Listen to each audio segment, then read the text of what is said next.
माँ, मैं घड़े बनाने आंगन में जा रहा हूँ। थोड़ी देर बाद खाना खाने आ जाना। आजकल तो काम के चक्कर में खाने पे ध्यान ही नहीं देता है। ठीक है माँ।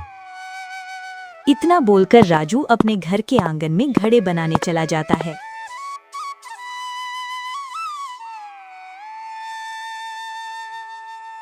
तभी सरपंच और गांव के कुछ लोग वहां आते हैं। अरे सरपंच जी, आप सब यहाँ, कोई बात है क्या? राजू, इन दिनों गर्मी कितनी बढ़ गई है भाई। गांव का कुआं आस्ता आस्ता सूखना शुरू हो गया है। सच में ये तो बहुत चिंता का विषय है सरपंच जी।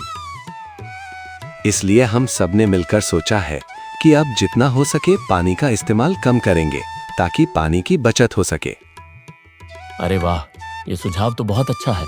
मैं भी अब पानी की बचत करूंगा। राजू भाई, अगर तुम सच में बचत करना चाहते हो तो कुएं के पानी का इस्तेमाल करके घड़े बनाना बंद कर दो। हाँ राजू भैया, आपके काम में पानी का बहुत इस्तेमाल हो जाता है। यहाँ तो गर्मी की वजह से पीने का पानी भी पूरा नहीं पड़ पा रहा है। आप सब ऐसा फैसला कैसे ले सकते हैं? आपको पता है कि मेरे काम में पानी की कितनी आवश्यकता है। देखो राजू, तुम्हें हमारा फैसला मानना ही होगा।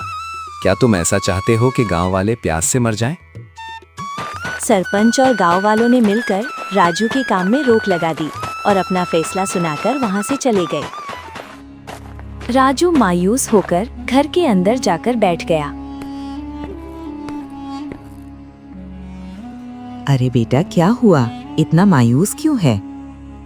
कुछ नहीं माँ, बस ऐसे ही थोड़ी थकान सी हो रही थी। सच बता बेटा, कोई परेशानी वाली बात है क्या?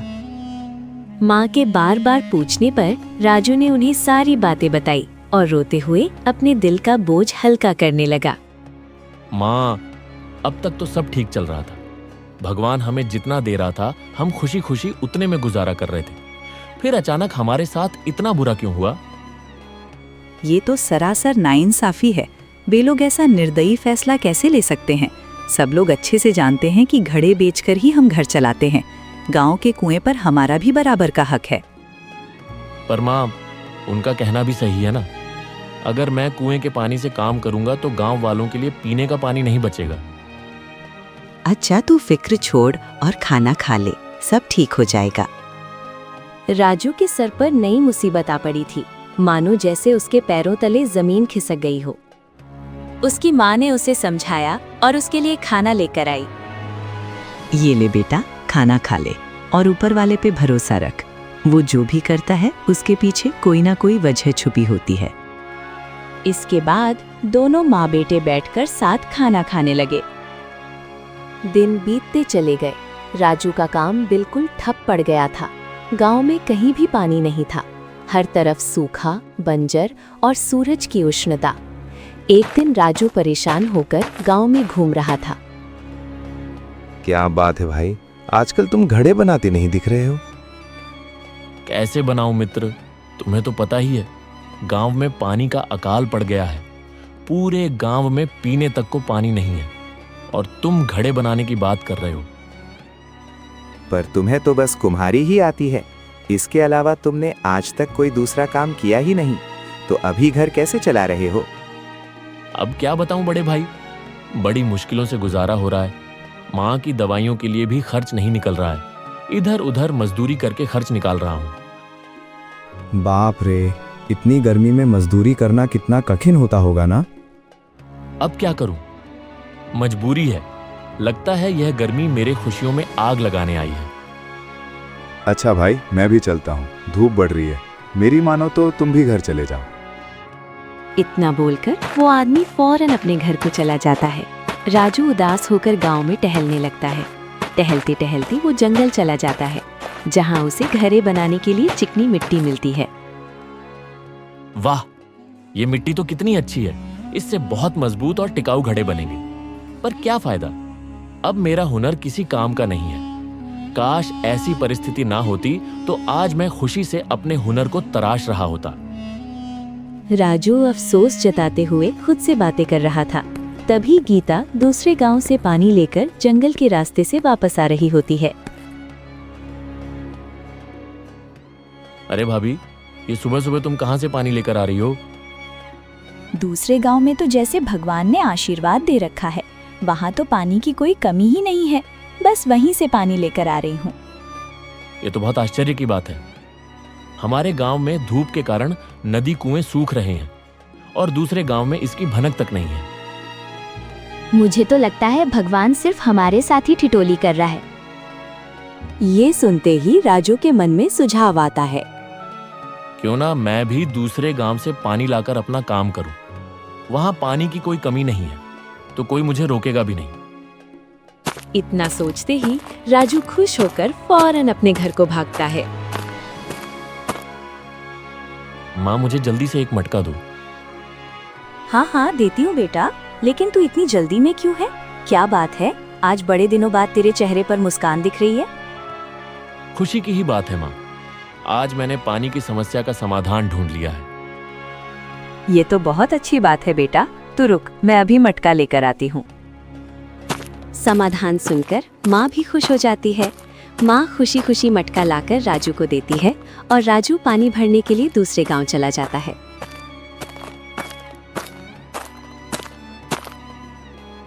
तुम कौन हो भाई? इस गांव के तो नहीं लग रहे। हाँ, मैं दूसरे गांव से आया हूँ। सुना है यहाँ के कुएं में भरपूर पानी है।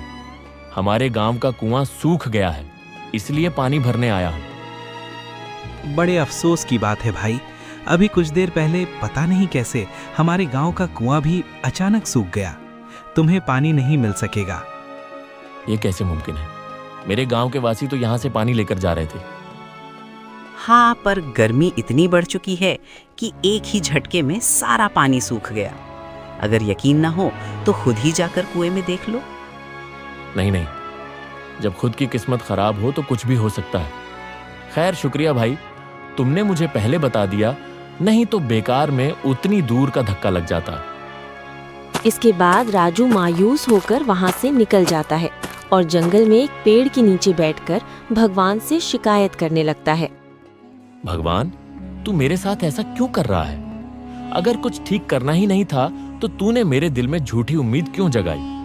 अब तक सब ठीक था। जैसे ही मैं पानी लेने गया, मुझे निराशा ही मिली। आखिर क्यों? राजू कुछ देर वहीं बैठा रहा। सूरज ढला और अंधेरा हुआ।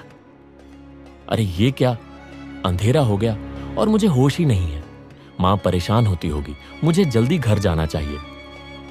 इतना बोलकर वो घर जाने के लिए उठा ही था, तभी उसे जंगल में एक सुनसान रास्ता दिखता है। यह रास्ता कहाँ जाता है? मैं तो एक बार भी इस रास्ते में नहीं गया। क्या एक बार जाकर देखूं यहाँ क्या है?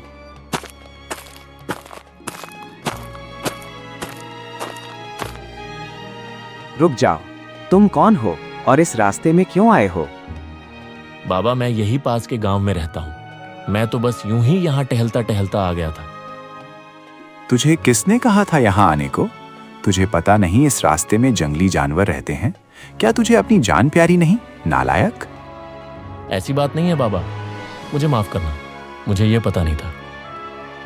चल अब जा यहाँ से और दोबारा इस रास्ते पर आने का सोचना भी मत। पर बाबा, आप कौन हैं और फालतू में इतना गुस्सा क्यों कर रहे हैं? तुझे मेरी पहचान से क्या लेना देना है? मैं कौन हूँ इससे तुझे क्या? तू चला जा यहाँ से। बाबा गुस्सा करके राजू को भगा देते हैं।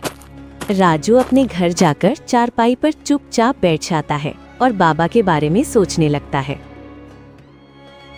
आखिर वो बाबा कौन थे और उस रास्ते में मेरा जाना उन्हें पसंद क्यों नहीं था? राजू अकेला बैठा सब सोच ही रहा था। इतने में उसकी माँ उसके पास आती है। आ गया बेटा, पानी लेकर। कहाँ माँ, पानी मिला ही नहीं। दूसरे गांव में भी कुआं सूखने लगा है। हे भगवान, पता नहीं ये गर्मी और क्या क्या मुसीबत अपने साथ लाएगी। मैं तो परेशान हो चुकी हूँ इस गर्मी से। माँ, तू मायूस मत हो, एक ना एक दिन सब ठीक हो जाएगा। कुछ दिन बीते। गर्मी से गांव में इतनी हालत खराब हो गई कि अकाली पड़ गई। अब तो गांव देखकर राजू तो जैसे मुरझा ही चुका था। ना जाने मेरे गांव को किसकी नजर लग गई है। एक समय मेरे गांव में चारों तरफ खुशियां और हरियाली छाई हुई थी, पर अब जिधर देखो उधर बस उदासी और मायूसी के सिवा कुछ नहीं। राजू गांव के चौराहे पर खड़े होकर गांव को निहार रहा था। तभी सरपंच जी पसीने से लथपथ वहां आते हैं। सरपंच जी, आपको क्या हुआ? आपकी हालत सही नहीं लग रही है। मेरी क्या, इस गांव में किसी की भी हालत सही नहीं है। लोग प्यास से तड़प रहे हैं, पर पानी कहीं भी नहीं मिल रहा है। हम सब तो बूंद बूंद के लिए तरस चुके हैं। अगर ऐसा ही चलता रहा तो गांव में सच में मातम छा जाएगा। अगर ऐसा ही चलता रहा तो गांव में सच में मातम छा जाएगा। लोग बीमार हो रहे हैं, मैं तो चला घर। इस धूप में बाहर रहा तो प्यास और गर्मी मेरी जान ले लेगी। इतना बोलते ही सरपंच बिना एक क्षण की देरी किए अपने घर भाग जाता है। शाम होते ही राजू घर जाता है, जहां उसकी माँ कमजोरी की हालत में चारपाई पर लेटी हुई थी। माँ, तुम्हें क्या हुआ? तुम ठीक तो हो ना? कुछ नहीं बेटा, बस थोड़ी नींद आ रही है। मुझसे झूठ मत बोलो माँ, कमजोरी की वजह से तुम बीमार हो गई। भाग्य के आगे कौन टिक पाया है बेटा? अगर भाग्य में प्यासे दम तोड़ना लिखा है तो इसे कोई नहीं बदल पाएगा। हम बस प्रार्थना कर सकते हैं, इससे ज्यादा कुछ करना हमारे बस में नहीं है। नहीं माँ, मैं हाथ पे हाथ धरे नहीं बैठूंगा। मैं भाग्य से लड़ूंगा। सिर्फ प्रार्थना करके बैठे रहना समस्या का हल नहीं है। बेटा तू जाकर आराम कर, मैं बिल्कुल ठीक हूँ। माँ, अब वक्त आराम करने का नहीं है। तुम अपना ध्यान रखो, मैं जा रहा हूं। अब तो मैं उपाय लेकर ही घर लौटूंगा। बेटा पर तू जा कहाँ रहा है? माँ, मुझ पर विश्वास रख, मैं जल्द ही घर लौट आऊंगा। राजू ने सब ठीक करने की ठान ली। उसे पता नहीं था कि आगे क्या करना है, कैसे पानी की समस्या का निवारण करना है। फिर भी वो बिना घबराए सबके हित के लिए घर से निकल पड़ा। कुछ दिनों तक वो गांव-गांव भटका, पर कहीं भी पानी नहीं था। आसपास के सभी गांवों में अकाली ही छाई थी। घूमते घूमते वो जंगल में ठहरा। इतने दिनों तक भूखे प्यासे घूमने की वजह से राजू बहुत कमजोर हो चुका था। उसके कपड़े फट चुके थे। उसके शरीर ने उसका साथ छोड़ दिया था।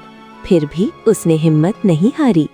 वो पानी की तलाश में जंगल में घूम ही रहा था, तभी बाबा के चिल्लाने की आवाज आती है। हे प्रभु, मुझे बचा ले, मुझे बहुत दर्द हो रहा है। ने की आवाज सुनी। फिर वो भागते हुए बाबा के पास आया। बाबा के पैरों में गुम चोट लगी थी, जिससे उसके पैर में नील पड़ गया था। बाबा, आपको चोट कैसे लगी? मैं जंगल में घूम रहा था, तभी कुछ जंगली जानवरों ने मुझ पर हमला कर दिया। ये सुनते ही राजू ने अपने कुर्ते से थोड़ा कपड़ा फाड़ा और बाबा के पैर में बांध दिया, जिससे बाबा को थोड़ी राहत मिली। बाबा, अब आपको कैसा लग रहा है? तुम्हारा शुक्रिया बेटा, अब मुझे बहुत अच्छा महसूस हो रहा है। मैं तो बिल्कुल लाचार हो गया था। तुमने वक्त रहते मेरी मदद करके मेरी जान बचा ली। अच्छा बाबा, एक बात बताइए, आप इस जंगल में क्या करते हैं? बताऊंगा बेटा, सब बताऊंगा। पहले तुम ये बताओ कि तुम यहाँ क्या कर रहे हो और बार बार जंगल के सुनसान रास्ते में क्यों आते हो?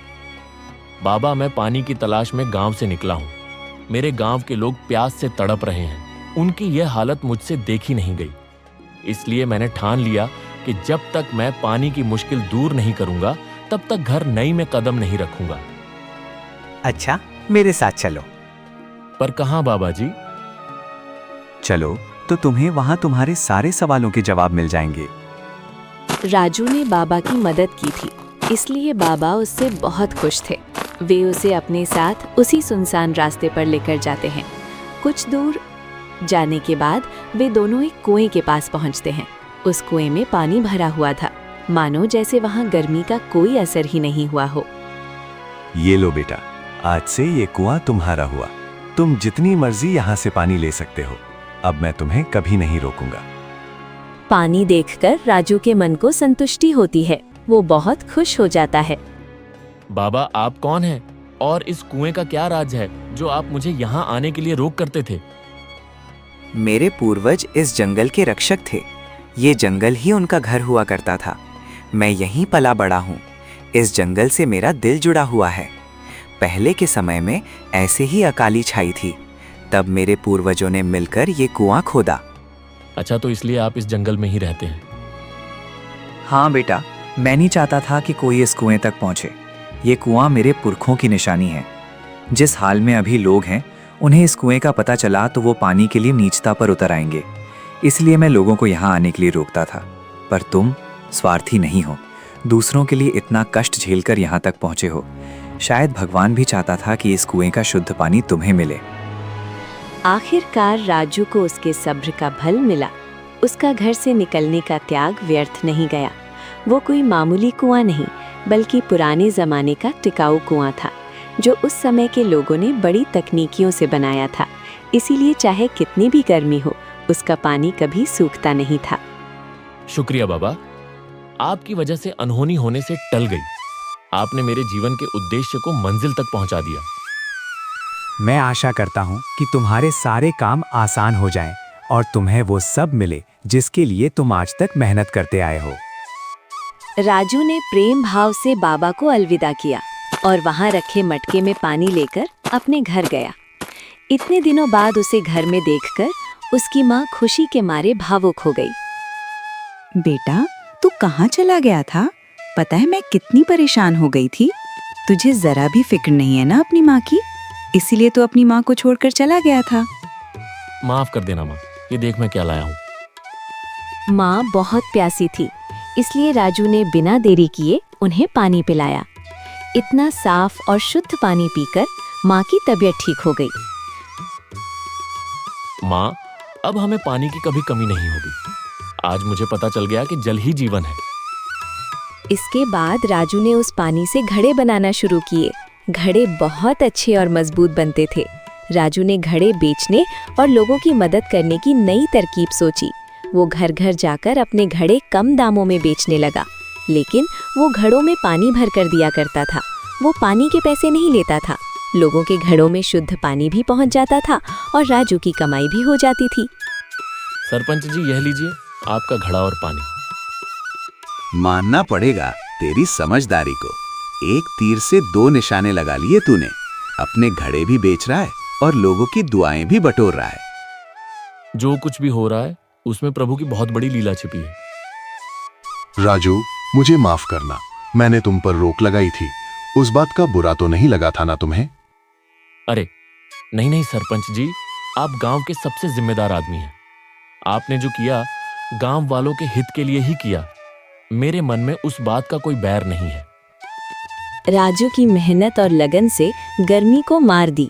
वो सबका चाहता बन गया। आसपास के गांव वाले भी उससे घड़े खरीदने लगे।